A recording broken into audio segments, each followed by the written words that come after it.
A few years ago, my grandmother had said something to me that I wasn't really sure how to take. But now with my own self-discovery going on, it makes a little more sense.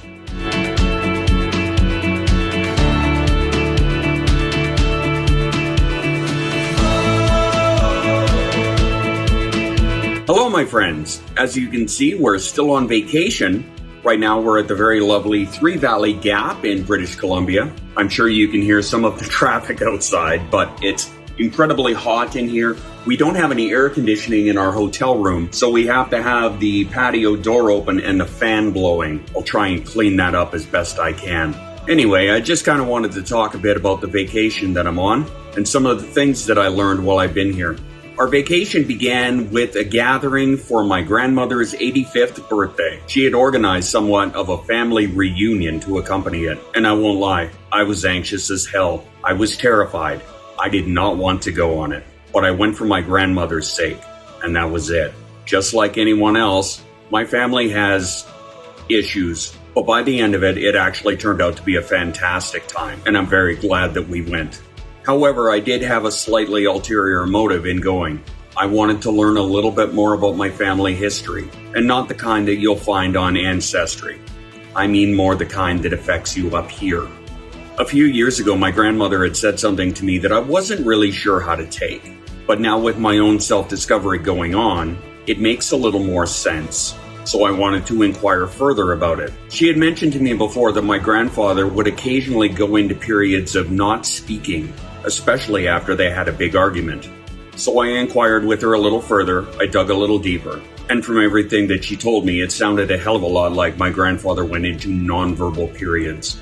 At the time, I know that didn't really mean much to me, but the more I discussed it with her, the more it really sounded like my grandfather was indeed autistic. What I remember about him myself is that he was very reclusive. He kept to himself. He didn't speak a whole lot. When he did so in an atypical speech pattern. A lot of pauses, some stuttering, a bit of restarting and backtracking, and he did so with a very flat affect. He tended to communicate in a rather monotone voice, or at least one that wasn't overly expressive.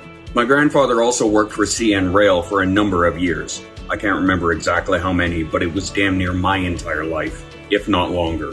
A big part of his job involved car movements, tracking shipments from one place to the next. And from what I was told, he was incredibly methodical and very by the book. Highly structured. Again, key trademarks of autism. Going back to the nonverbal thing, my grandmother had mentioned that was something that his father had done as well. Very reclusive, very to himself, and would go for weeks on end in a nonverbal state. To me, this confirms a genetic component, as well as reinforces my own belief that I am indeed autistic. This is all information that I am going to be taking to not only my psychiatrist, but also my therapist, who is also a diagnostician.